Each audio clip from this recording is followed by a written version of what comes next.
Salut, c'est Maps! Ok, c'est l'heure, on va se parler des rendez-vous du premier roman, section québécois, c'est les romans québécois et Canada, je pense, c'est pas juste québécois.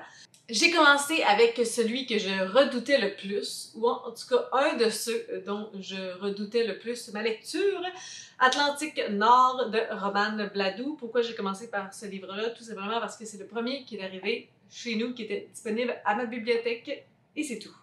Dans ce roman-là, on va suivre 4 personnages.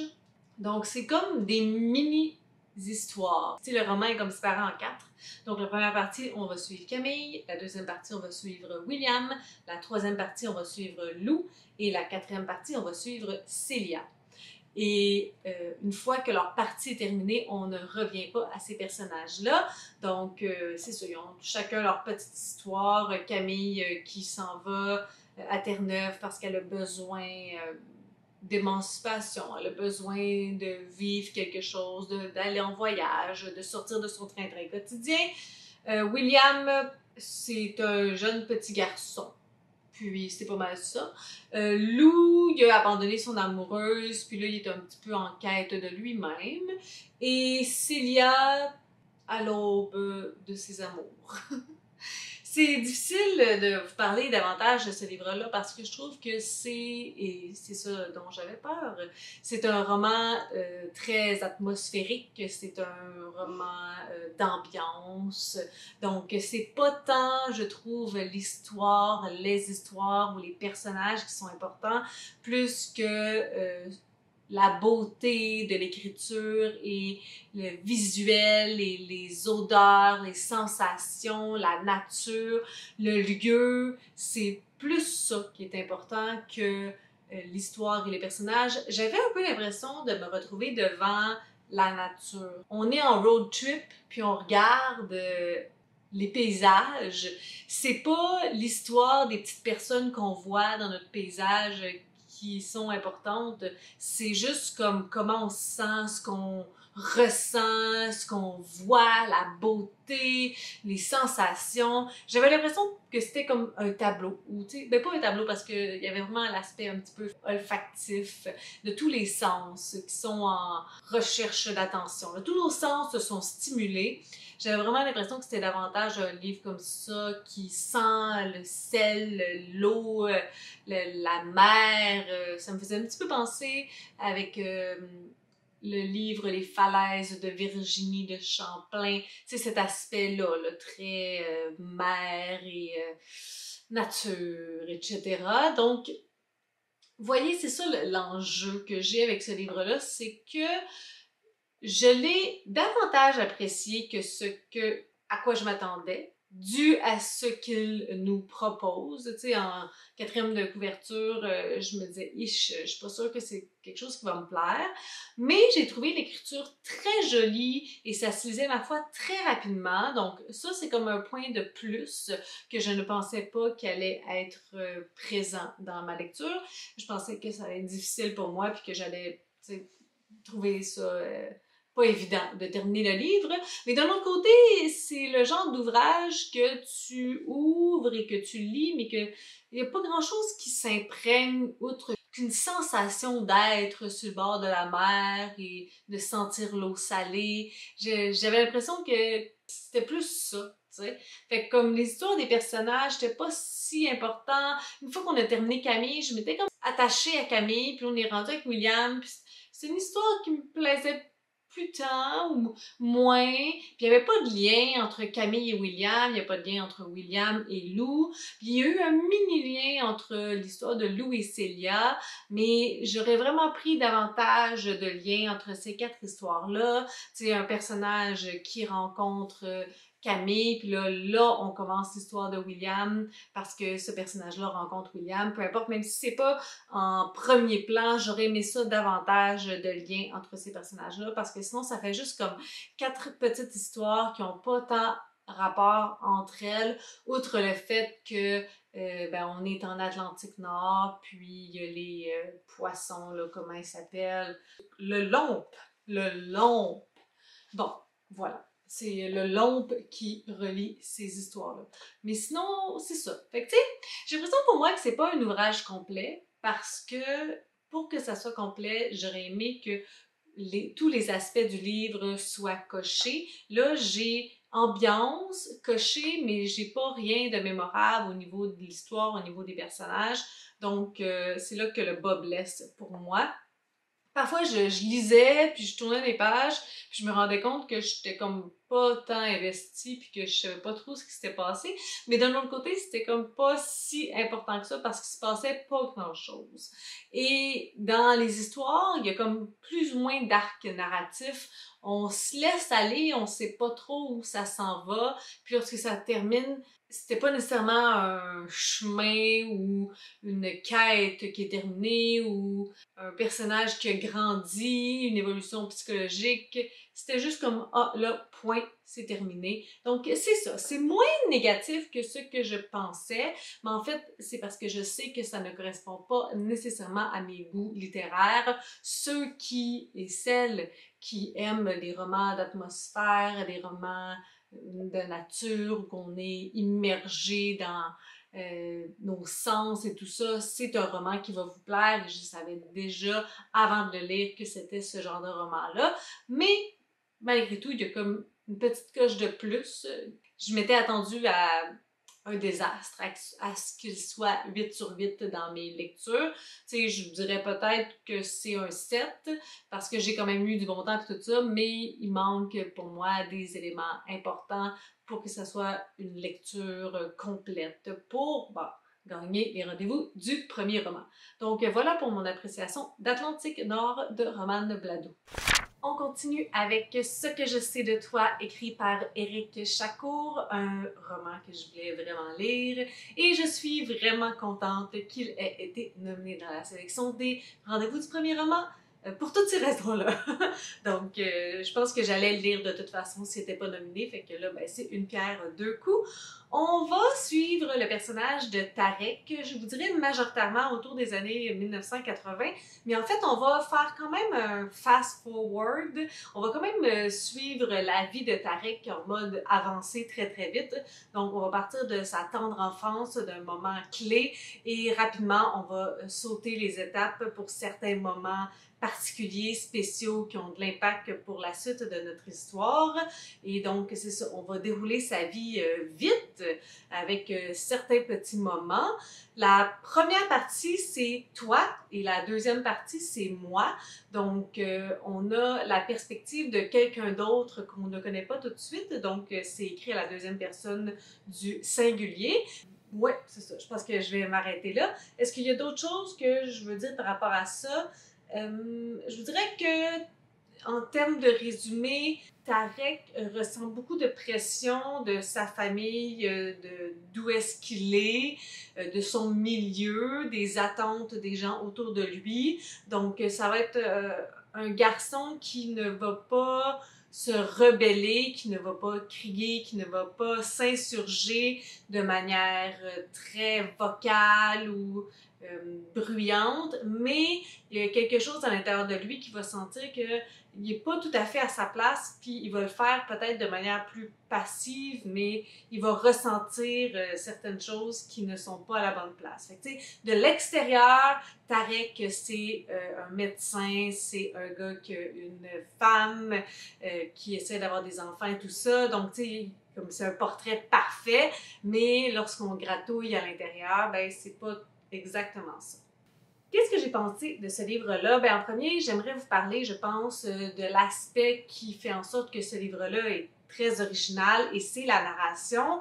Au-delà du fait que c'est à la deuxième personne du singulier, ça c'est sûr que la première partie, c'est quand même original pour ce fait-là. C'est pas beaucoup de livres qui sont écrits de cette manière-là, mais j'en ai lu quand même quelques-uns, puis je vous dirais que celui-là, ça m'a pris du temps à me rendre compte que c'était quelqu'un d'autre qui parlait de Tarek. Il y avait quand même une douceur, je trouve, dans le point de vue, alors que souvent, je trouve que le tu, c'est très carré, c'est très incisif.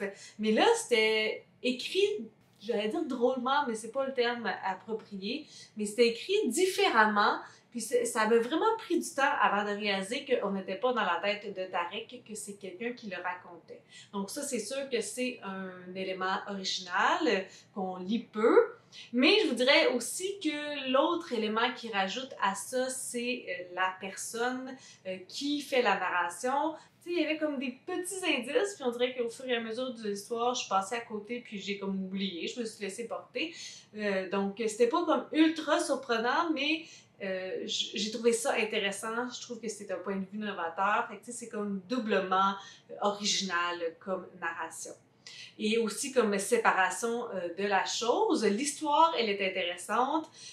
Oui, on va suivre Tarek. Oui, il est très important dans cette histoire-là. C'est le protagoniste principal, celui dont on parle, mais pas que. Donc, c'est ça, l'autre personne qu'on va découvrir dans la suite du roman, dans la deuxième partie, elle est importante. Puis au début, on va découvrir Tarek au travers ses yeux, mais éventuellement, ben, on va découvrir cette personne-là, puis ça, j'ai trouvé ça intéressant.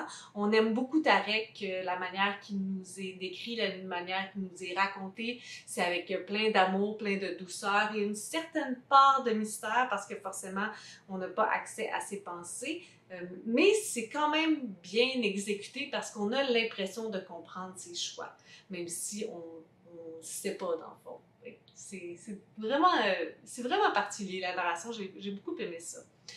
Donc, pour ce qui est de l'histoire, j'ai bien aimé aussi. Je vous dirais qu'il y a eu certains moments où j'ai eu des petits creux. Ça s'est fait un petit peu en montagne russe. Au début, j'étais pas certaine, puis éventuellement, j'ai eu comme un souffle de «Ah oui, là, je comprends complètement pourquoi les gens aiment ce livre-là, pourquoi on en parle, pourquoi il est nominé et tout». Il y a comme eu ce déclic de comme, même si pour moi, éventuellement, ça serait pas un coup de cœur, je comprends l'engouement autour de ce livre-là.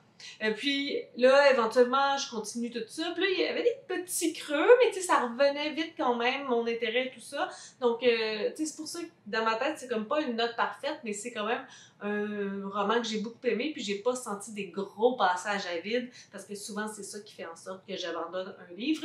C'était juste des mini-moments. Lorsque je reprenais le livre, là, ok, je reprenais, puis il y avait de l'action qui se passait. Parfois, comme on dirait que ça stagnait un petit peu, puis je savais plus trop où est-ce que ça s'en allait, parce que c'était comme un drôle de schéma narratif, si je peux vous dire ça ainsi.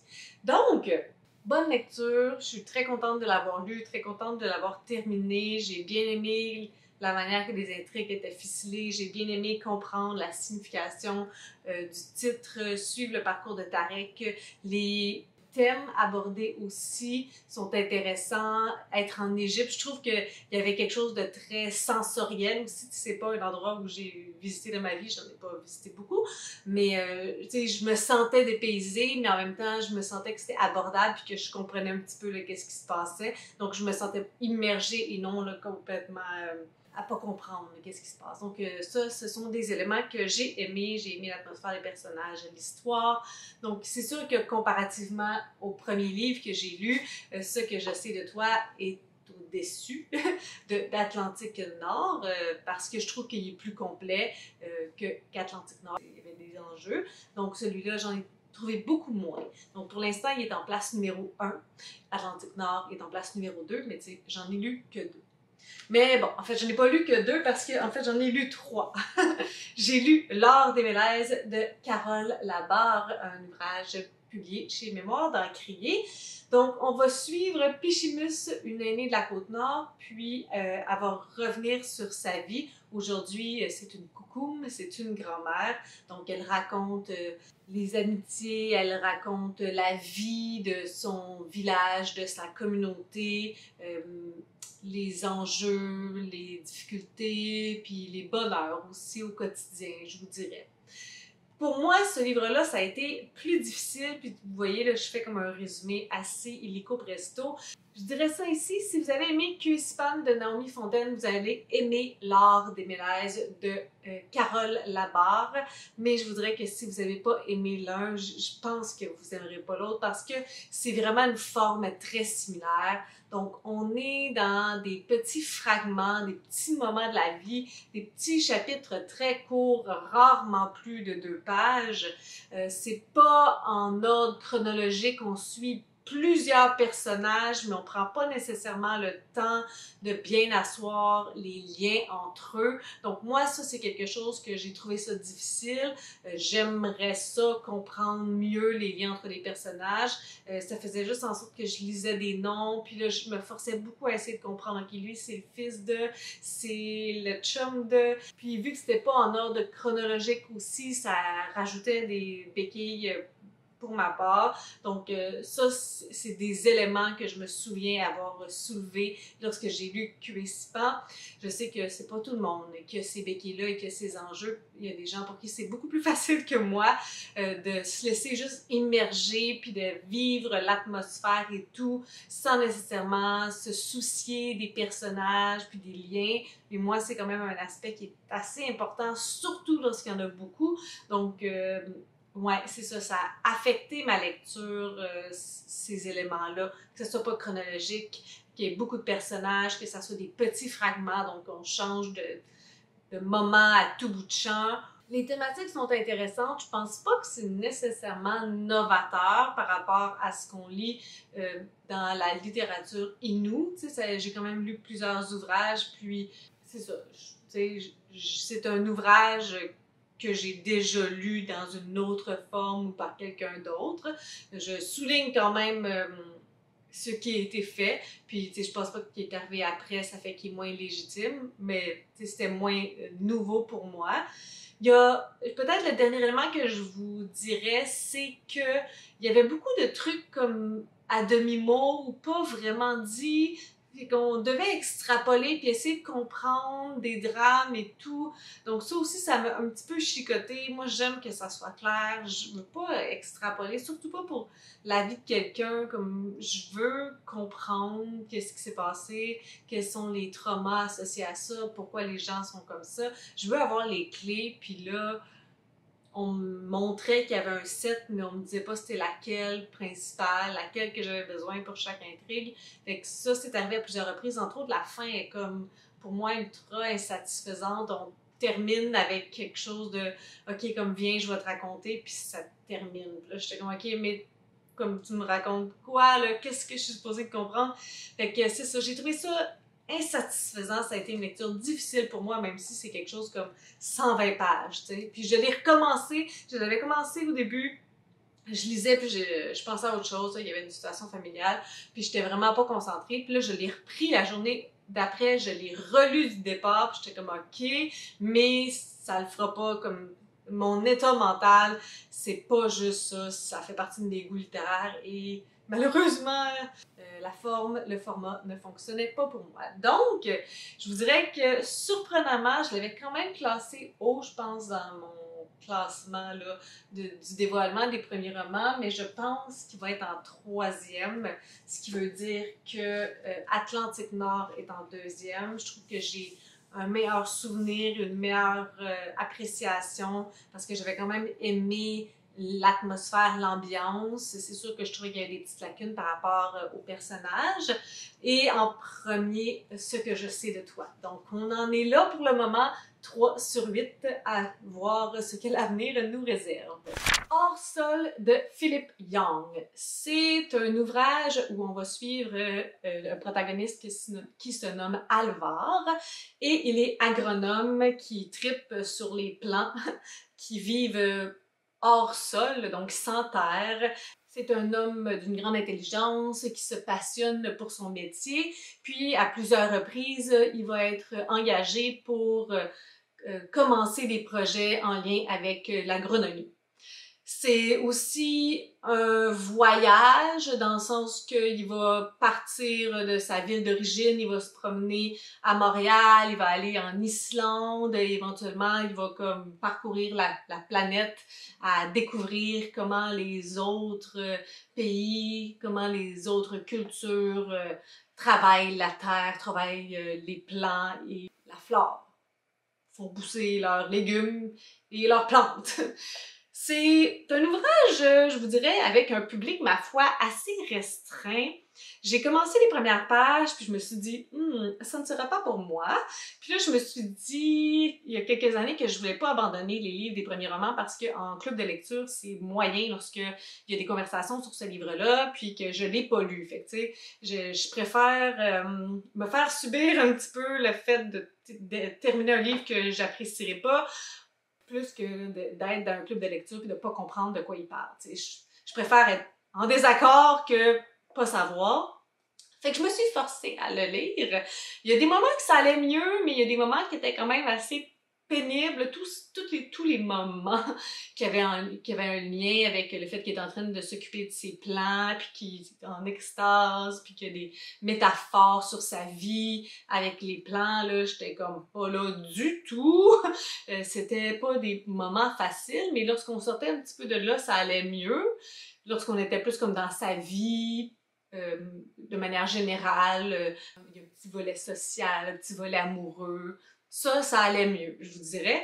Le gros problème pour moi, outre le fait que c'est quand même une niche assez précise, c'est un des seuls 5 étoiles que j'ai vu sur Goodreads, c'est comme une personne qui dit que son métier, c'est justement d'être agronome. Fait que, tu sais, comme public très ciblé, puis que je pense qu'elle aussi, elle est expat. Elle est partie de sa ville natale, fait qu'elle se voyait aussi dans le parcours d'Alvar. Mais sinon, les autres notes étaient quand même moins positives. Et moi, le problème majeur que j'ai, outre ça, c'est vraiment le personnage principal. On dirait que tout y coule comme de l'eau sur le dos d'un canard. Il y a comme aucune émotion, il est comme apathique, il care pas, il y a rien qui est émotif, il y a rien à part les plantes, mais comme sinon tout est bleu, il a l'air comme d'une victime de sa propre vie. Il n'y a pas une attitude de victime, mais c'est comme il se laisse aller dans la vie. Fait que on dirait que ça a fait en sorte que moi j'étais comme pas nécessairement investie dans sa vie si lui-même n'est pas investi dans sa propre vie. Fait que si lui est détaché, moi je suis comme encore plus détachée. Là. Il y avait aucune émotion, je trouve, dans la manière qu'il est raconté, dans ce qu'il vit. Fait qu'on n'est pas avec lui. Là. Si lui, il trouve pas que c'est important puis que c'est pas émotif et tout ça, ben nous non plus. Fait que ça, j'ai trouvé ça difficile d'avoir comme aucun intérêt pour ce personnage-là, en plus que le sujet, c'était pas mon sujet de prédilection. Et la troisième chose, je vous dirais, l'histoire, c'est sûr que c'est pas des voyages. Moi, j'ai un peu, tu sais, ce trope-là, ce sujet-là des voyages, c'est souvent pas un sujet qui me plaît. Là, c'est pas nécessairement ça, mais c'est comme un petit déracinement. Puis c'est qu'on comprend pas non plus pourquoi il part. Tu sais, j'ai l'impression que parfois, il y a comme, c'est un peu comme se sauver. Mais au lieu de comme faire des efforts pour que ça fonctionne à cet endroit-là, comme tu sais, parfois il y a des petits échecs, puis c'est comme ok, ben ailleurs, on s'en va ailleurs. Lorsque ça s'est terminé, j'aurais jamais pu prédire ça au départ, mais en même temps, je ne trouvais pas nécessairement que c'était une fin ultra satisfaisante. C'était comme juste un voyage initiatique, comme une vie, on suit sa petite vie. Et dans le passage en Islande, il y a comme une situation qui va se passer avec une femme, puis je sais pas trop comment, j'avais des émotions mélangées, je vous dirais, par rapport à cette situation-là. Je comprends, je pense qu'on voulait démontrer des femmes fortes qui sont soudées puis qui n'ont pas besoin des hommes, mais je trouve que ça s'est fait vraiment sans discussion, comme il n'y a pas eu de toi, qu'est-ce que tu veux, qu'est-ce que tu aimerais, c'était comme ok, bon ben, il s'est passé cette situation-là, on n'a plus besoin de toi, on gère tout seul. Puis j'étais comme ok, mais il me semble que c'est une situation qui aurait dû se faire jaser, tu sais.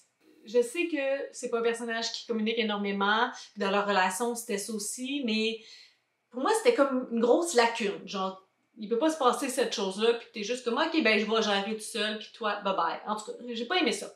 Fait que au final c'est ça, hein, j'ai pas vraiment aimé ça. Là j'ai dû retourner ce que je sais de toi parce que il est bien en demande, mais je vous dirais qu'il s'en va en quatrième, définitivement. C'est le dernier pour moi. Je pense que ça va être le dernier de tout ce que je vais lire. S'il y a un autre livre que j'aime moins que ça va pas être facile parce que j'ai eu de la misère à le lire. Pendant un bout, je lisais 50 pages par jour parce que c'était tout ce que je pouvais lire. Fait que 4, 3, 2 et ce que je sais de toi en 1. J'ai terminé Le plein d'ordinaire d'Étienne Tremblay. On va suivre un protagoniste qui se nomme Mathieu, qui a 17 ans. On est dans l'été entre la fin de son secondaire et le début du cégep. Et sa mère va lui demander de se trouver une job pour l'été, donc il va travailler dans un dépanneur pour l'été au complet, quand même des bonnes heures, là, comme presque temps plein. Puis il va travailler pendant la nuit. Donc on va suivre ce parcours-là de son été, ses réflexions, son travail tout simplement, et aussi il y a eu un petit crush sur une fille qui travaille avec lui, donc c'est possible tentative de rapprochement avec Val. J'ai beaucoup aimé l'écriture, je trouve que c'est une écriture immersive, ça m'a fait penser au Plongeur de Stéphane Larue, il me semble que c'est ça le nom de l'auteur. Tu sais, même si on nous raconte des petits riens, tu sais, même si c'est pas des grosses actions, c'est pas des gros revirements de situation, tu sais, des grosses scènes avec beaucoup de choses qui se passent, tu sais, on vit le petit quotidien, ces chiffres au dépanneur, puis lorsqu'il fait son inventaire, lorsqu'il compte ses gratteux, lorsqu'il fait des muffins, des viennoiseries, lorsqu'il remplit les frigos, on suit la petite vie, le petit ordinaire, mais on est vraiment complètement immergé dans l'histoire, on est avec lui, pas à pas, on le suit, on est dans sa tête, on est en train de faire ce qu'il fait. Donc, je trouve que ça, c'est vraiment une grande force de ce livre-là, de nous permettre d'accéder complètement à l'histoire. Donc, tu sais, peu importe ce qu'il fait, peu importe à quel point c'est des actions significatives ou non, j'étais là avec le personnage, je me souviens très bien de tout ce que j'ai lu, c'est imprégné dans ma tête et j'en ai quand même une forte sensation. Là, ça reste, c'est imprégné. Le personnage, c'est un gars de 17-18 ans comme vous en connaîtrez ou comme vous en avez peut-être déjà connu. Donc, c'est un portrait que je connais très bien. J'avais des noms en tête de gars que j'ai connus à cet âge-là. Moi, j'ai pas travaillé dans un dépanneur, j'ai travaillé dans un Loblaws, mais c'est similaire, là. Les Ed Casey ou les gens des autres secteurs, on avait pas mal tout cet âge-là, 17, 18, 19 ans. Le portrait du gars qui se la joue cool, qui consomme beaucoup trop de drogue sur la job, entre autres, avant, et qui a pas beaucoup d'habileté sociale, qui est un peu awkward, mais qui se la joue cool pour compenser ça, qui a un petit kick, puis qui sait pas trop comment l'aborder, qui veut pas avoir l'air d'un petit gars, qui veut avoir l'air d'un homme parce que la fille est plus vieille. J'avais des noms en tête, là, fait que je sais pas si vous en connaissez, mais moi, c'était très clair. Il s'appelle Mathieu, mais il aurait pu s'appeler autrement. J'avais d'autres noms de protagonistes pour lui, facilement remplaçables. Donc, pour moi, il était vraiment très réaliste comme gars. Le seul truc pour moi qui collait pas, mais tu sais, ça veut pas dire que c'est pas correct, là. C'est le fait qu'il veut devenir tant poète puis tout ça, parce que ceux que je connaissais, il y avait pas nécessairement des ambitions en ce genre-là. Sauf que il dit qu'il veut être poète, mais il met pas nécessairement la main à la pâte, tu sais, son attitude de gars cool et nonchalante fait en sorte que comme c'est beaucoup dans sa tête, il y a comme personne qui est au courant qui veut écrire de la poésie, qui veut écrire, que c'est ça son objectif. Fait que je peux comprendre que les gens que j'ai connus, il y avait peut-être des dessins cachés eux aussi. Donc oui, j'ai beaucoup aimé le protagoniste. J'étais là avec lui, ça m'a fait sourire parce que c'était un peu comme nostalgique. Je reconnaissais des gens qui avaient eu et qui étaient comme ça à l'époque, donc ça me faisait sourire. Tu sais, je voyais comment il était comme maladroit avec les filles, comment il était comme sloppy au travail. J'étais comme ouais, oui, tout à fait. Pour ce qui est de l'histoire, ben, on le suit tout simplement dans ses chiffres au dépanneur. Il y a comme une petite progression parce que l'objectif, c'est de faire du charme à Val, donc hypothétiquement, éventuellement, de sortir avec elle. Tout prend du temps, donc tu sais, c'est pas une histoire qui rush les choses. Il faut comme accepter qu'on est avec lui dans ses chiffres puis que tout est pas vite. Il va la croiser des 15 minutes par-ci par-là, mais il y aura pas vraiment d'ouverture. Tu sais, lui, il est pas vite là à proposer des choses. Il veut pas la brusquer, mais il veut avoir l'air laid back, mais ça fait en sorte que comme il demande pas d'aller en date ou d'aller sortir, prendre un café ou quoi que ce soit. Fait que tu sais, c'est long là avant qu'il se passe quelque chose, mais c'est correct. J'ai vraiment pas trouvé qu'il y avait de longueur dans ce livre-là. À chaque fois qu'il se passait des chiffres, j'avais envie de continuer puis de lire le prochain chapitre. J'étais avec lui, puis lorsqu'il se passait des petites choses, j'étais comme vraiment excitée pour lui. J'étais comme, ah, ça va peut-être se passer finalement. Puis j'essayais moi aussi d'analyser les comportements de la fille qui, à certains égards, pourrait me ressembler, m'avoir ressemblé, avoir été comme moi, ou j'étais comme elle à cette époque-là. Donc, j'étais en train d'analyser dans ma tête, j'étais comme, ah, peut-être qu'elle fait du charme, en tout cas, moi, si c'était moi à l'époque, c'est ça que ça voudrait dire, donc j'étais comme quand même investie là, dans cette histoire-là, tout au long de son périple, de son été.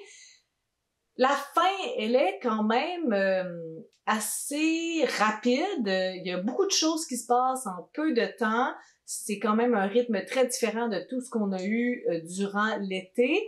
Je comprends pourquoi. Je comprends aussi qu'il y a comme quelque chose qui culmine, puis il y a une situation qui se passe, puis ça a comme un effet de domino sur les autres. J'ai trouvé ça malgré tout réaliste. Je pense que tu sais, c'est le genre de personnage qui est comme un petit bum, mais c'est un faux bad boy. Tu sais, c'est juste parce qu'il est pas, il sait pas trop quoi faire de sa vie, comment le faire. Fait que, tu sais, je peux comprendre que il y a certaines choses qu'il fait pendant l'été, il y a certaines choses qu'il faisait avant, puis que ça peut prendre un tour différent assez rapidement parce que c'est pas nécessairement qui il est, c'est juste que c'est cette période-là de jeune adulte ou qui est un peu angoissante, mais que parfois on sait pas trop comment gérer et que lui gère de cette façon-là. Donc, j'ai pas été choquée par la finale. Moi, je l'ai aimé, j'ai trouvé ça bien correct.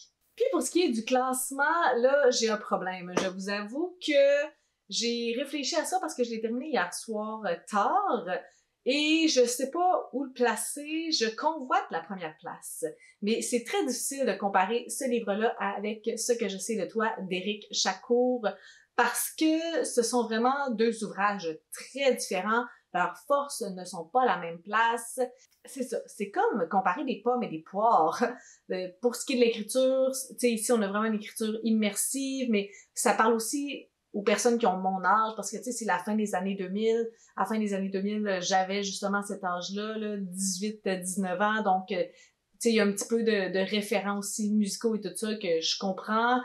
Pour l'écriture, ça me parlait à moi, mais je peux comprendre que des personnes plus âgées ou peut-être plus jeunes comprendraient pas ou auraient pas le même attachement. Si vous n'avez pas connu quelqu'un comme ça, peut-être que ça peut vous sembler un peu improbable, impossible. L'écriture de ce que je sais de toi, elle est un peu moins accessible, je crois. Il y a des gens qui m'ont dit que c'était parfois plus difficile et qu'il fallait relire des phrases. Donc, tu sais, l'écriture, elle est très différente. Si je parle du personnage, je pense que celui-là, c'est pas tout le monde qui va pouvoir s'attacher à celui-là. Je pense que Tarek, dans Ce que je sais de toi, la manière que c'est écrit, il est beaucoup plus facile à s'attacher. On s'attache beaucoup plus facilement à ce personnage-là. Et l'histoire, ben, je pense que je me souviens très bien des deux. C'est sûr que celle-là, je viens de la terminer. Il y a quelque chose de beaucoup plus atmosphérique que je retiens de celui-là, dans le sens que c'était comme si j'étais dans le dépanneur, mais c'était pas comme si j'étais en Égypte avec Tarek. Donc, il n'y a pas la même force. Il y a eu quelques moments dans Ce que je sais de toi où j'avais besoin de me pousser un petit peu pour continuer ma lecture. Il y a eu un petit peu moins de ces moments-là dans Le Pain d'ordinaire. Donc, avec tous ces éléments-là, je vous dirais que peut-être que Le Pain d'ordinaire serait le premier, mais si c'est entre ces deux-là, à la fin, qu'il faut chicaner pour lequel va être en premier, je vous dirais que je serais satisfaite, peu importe. Donc, voilà ce que j'ai pensé de ce livre-là, puis on s'en reparle pour mes 2 dernières lectures. Non, mes 3 dernières lectures dans pas long, là. 6e lecture pour les rendez-vous du premier roman, j'ai lu Mélasse de fantaisie de Francis Ouellet. C'est un ouvrage pour lequel j'avais des attentes énormes parce que je l'ai vu passer partout. J'ai entendu des commentaires incroyables à son égard. Donc, je pense que j'ai mis mes attentes vraiment trop hautes. Tu sais, je voulais comme pas le lire tout de suite parce que je savais que ça allait être comme mon premier puis tout ça. Fait que je pense que je lui ai un peu nui à cause de ça. Mais bon, retournons avec le résumé. On va suivre notre protagoniste. Ça se veut un peu une autofiction. Il me semble qu'il dit qu'il s'appelle Francis à Mané. Et on va suivre dans son enfance, dans sa vie, il a vécu dans le faubourg Amlas. Donc, on est dans un quartier avec des HLM, on est entouré de pauvreté, monétaire et culturel. On est dans des trucs difficiles, tu sais, gros trigger warning, viol, violence physique, psychologique, famine, négligence. C'est un ouvrage pas évident pour les thématiques qu'il aborde. Donc, on va suivre notre petit protagoniste au fur et à mesure de sa vie. On va rencontrer des personnages forts, entre autres, désolée pour le sac, mais elle s'appelle comme ça, Tikris, qui va être la blonde de sa mère. On va rencontrer aussi Chantal, Choquette, qui était l'amour de la vie de sa mère. On va rencontrer Mike, Eric, le petit Robert, donc différents personnages qui gravitent autour de la vie de Francis qu'on va découvrir. Et on a aussi un personnage comme secondaire, mais qui lit tout ça, qui est un itinérant qui se nomme Frigo, qui était présent d'une manière surprenante pour une personne sans domicile fixe, qui était là pour les enfants, pour les défendre et pour être un peu agent de la paix, ambulancier, policier à ses heures.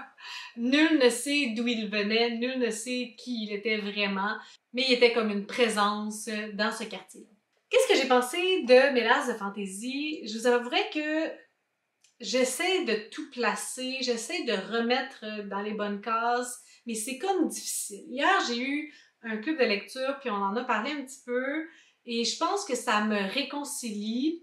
La première partie, elle est plus fantaisiste. C'est difficile de voir où est-ce que ça s'en va. On alterne les chapitres avec notre protagoniste puis avec Frigo. Puis je savais pas trop, là on est dans le métro, là on parle de la fable de la mélasse, là on est avec le petit gars. Puis on dirait que comme ça m'a pris du temps à ce que ça se place. Puis il y a vraiment comme des éléments de réalisme magique. Puis, tu sais, moi, là, au niveau de la temporalité, au niveau du réalisme, tu sais, ça, c'est parfois des enjeux pour moi.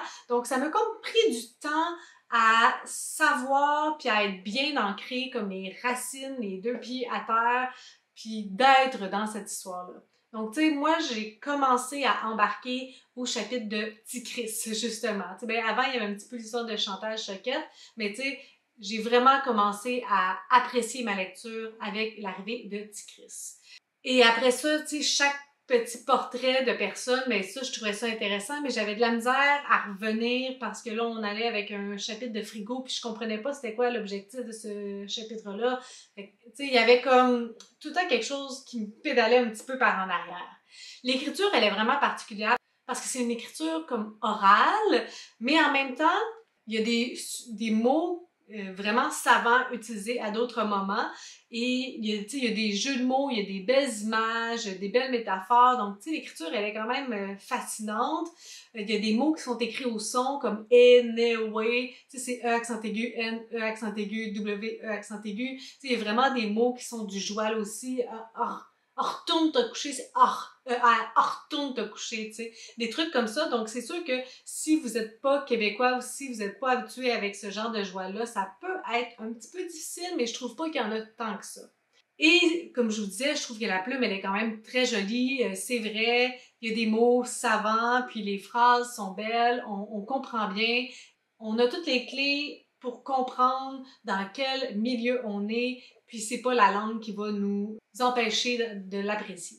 Donc, c'est ça pour l'histoire. Tu sais, l'histoire, pour moi, ça a été comme un petit peu en montagne russe. C'est sûr que c'est un ouvrage pour lequel tu peux pas être indifférent. Tu sais, ce sont des sujets difficiles et tu peux pas être indifférent à des situations de viol, des situations de négligence. C'est écrit avec pudeur quand même, on n'est pas dans les détails, on est vraiment plus dans comme on va comprendre la situation qui s'est passée ou parfois tu sais c'est juste une petite phrase, mais on n'est pas dans la description puis dans le tu sais dans le tordage de douleur là, puis dans le gratter le bobo, on n'est vraiment pas là-dedans.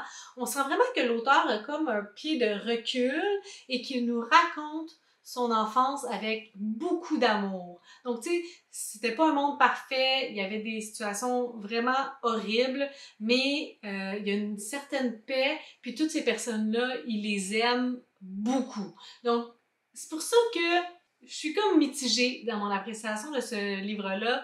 Dans ma tête, dans mes attentes, ça allait être le premier sans contredit. Et je pense pas que je peux le placer en premier. Je pense pas que je peux le placer avant le plein d'ordinaire, ni avant ce que j'aime, ce que je sais de toi. Donc, je pense que la place logique pour le mettre, ça serait en troisième place. Et là, j'essaie de penser, est-ce que je le mets ex-aequo avec Atlantique Nord? Mais Atlantique Nord, tu sais, j'ai beaucoup aimé l'ambiance, mais c'est comme le seul élément, je trouve, de cette histoire-là. Tu sais, l'histoire, c'était comme 4 petits tableaux. Je me suis pas vraiment attachée au personnage. Il y a quand même beaucoup plus d'éléments là-dedans que j'ai appréciés. Donc, je pense que ça vaut quand même la peine d'être en troisième. Mais je me suis déçue avec mes attentes trop élevées. Mais c'était une bonne lecture. Ça n'a juste pas été le coup de cœur que j'attendais, malheureusement. J'allais dire malheureusement, et en parlant d'écriture singulière, je trouve que cette année, c'est ça qui distingue cette section-là. Les romans ont des écritures vraiment originales et je pense que ça fait en sorte que c'est polarisant dans nos avis parce que soit on adhère vraiment beaucoup, soit on n'adhère pas. Donc ici, sauf quand je suis un aréna de Frédéric Marseille. On est dans la tête de la protagoniste qui est propriétaire d'un aréna avec sa maman. Donc elle a vécu un drame tout récemment, quelqu'un de proche d'elle qui est décédé et elle est encore dans ces émotions-là. En même temps, elle essaie de faire sa vie, de continuer à chaque jour son petit quotidien, de reprendre la vie là où elle s'est arrêtée abruptement. Puis c'est pas mal ça. C'est pas un roman où que vraiment une histoire, où qu'il y a un point A et un point B. On est dans la tête de la protagoniste, puis on la suit au travers des petits défis de la vie quotidienne et des gros drames qui se sont passés au travers de tout ça. Pour moi, dès les premières pages, je suis arrivée dans l'écriture et ça me rebutait.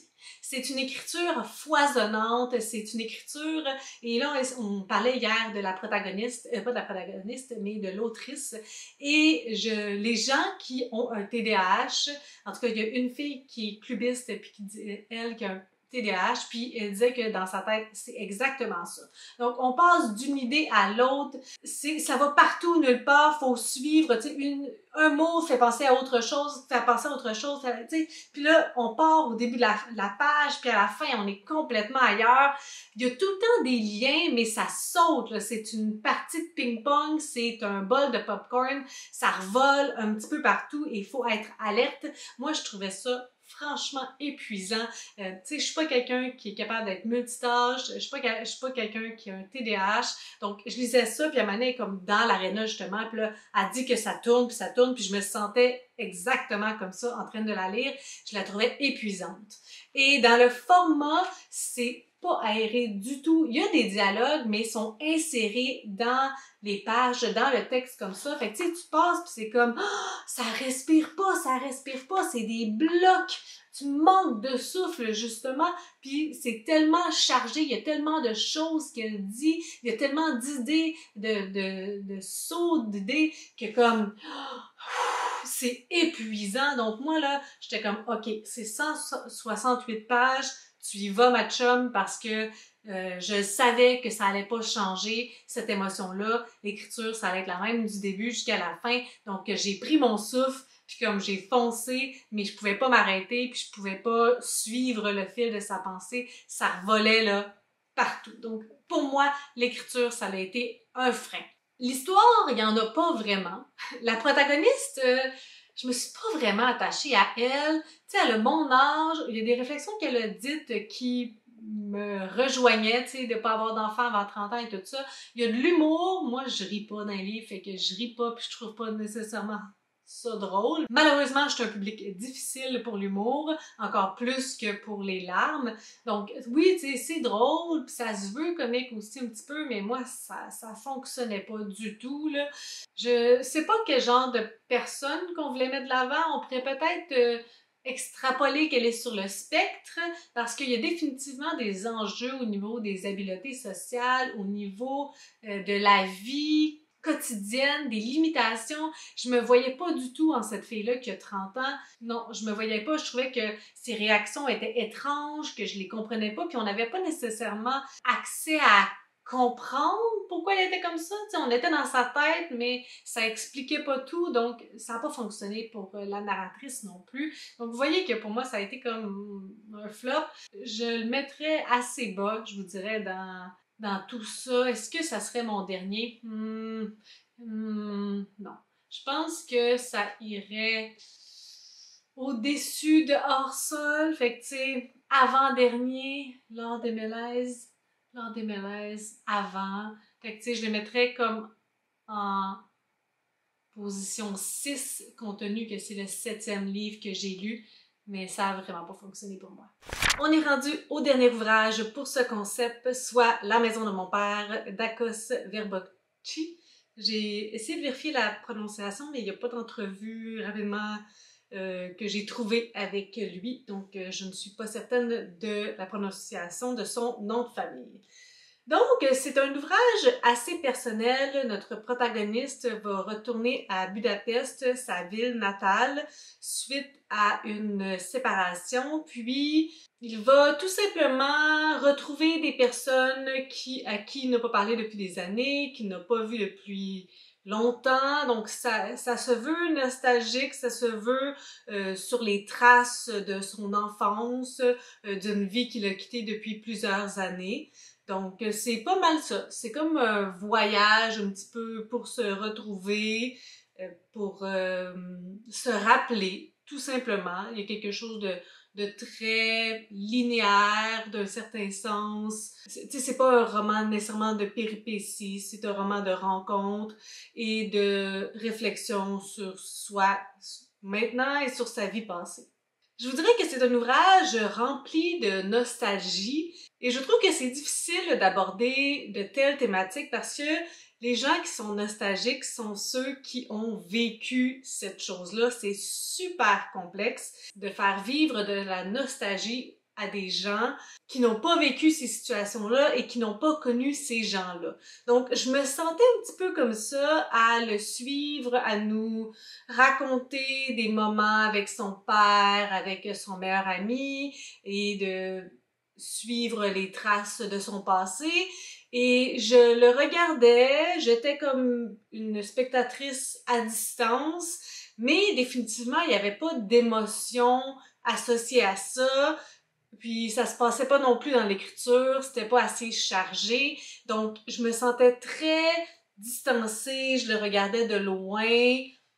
J'étais plus ou moins investie, tu sais, j'étais capable de tourner les pages, je trouve que l'écriture elle est facile à lire, il n'y a pas d'embûche par rapport à ça, mais il n'y a rien qui me venait me chercher aux tripes nécessairement, autant dans l'écriture que dans le sujet, et particulièrement parce qu'on était dans la nostalgie. Et c'est sûr que l'on est dans un endroit que je n'ai jamais visité de ma vie, à Budapest, donc ça aussi, ça pourrait créer des embûches et dans mon cas, ça en a créé. Donc, tu sais, il faut mettre davantage de description ou créer une atmosphère plus complète lorsque le public n'est pas nécessairement celui qui connaît cet endroit-là. On n'est pas ici en Outaouais puis on lit sur ma ville puis sur les rues que je connais. Donc, c'est sûr qu'il y avait différentes petites barrières quant à ma relation avec ce livre-là et ma capacité de pleinement l'apprécier. C'est sûr que tout au long du roman, il y a eu plusieurs sujets qui ont été abordés, il y a plusieurs situations, il y a aussi des moments avec différents personnages, donc forcément, il y a des choses qui m'ont plus interpellée que d'autres. Il y a comme certaines petites choses qui ont résonné en moi, mais je pense que c'est pour mon expérience personnelle. Il y a aussi un passage en lien avec l'alcoolisme que j'ai trouvé touchant. Si vous le lisez, c'était comme à la page 168. Mais sinon, par rapport au protagoniste, je peux pas dire que je me suis attachée à lui. J'ai ressenti de l'empathie envers ce personnage-là, envers les situations qu'il a vécues, mais sans plus. Puis pour conclure, je vous dirais que au préalable, le résumé, c'était pas celui qui m'interpellait le plus. Donc si ça n'avait pas été du club de lecture, je ne pense pas que je serais allée de manière intuitive à lire ce livre-là. Et je ne pense pas que je l'aurais fini non plus. Il n'y a rien fait de mal, mais il n'y avait définitivement pas le petit quelque chose qui fait que je m'accroche, que je care, que j'ai de l'affection, que je veux tourner les pages et savoir. C'est quand même un long fleuve très tranquille.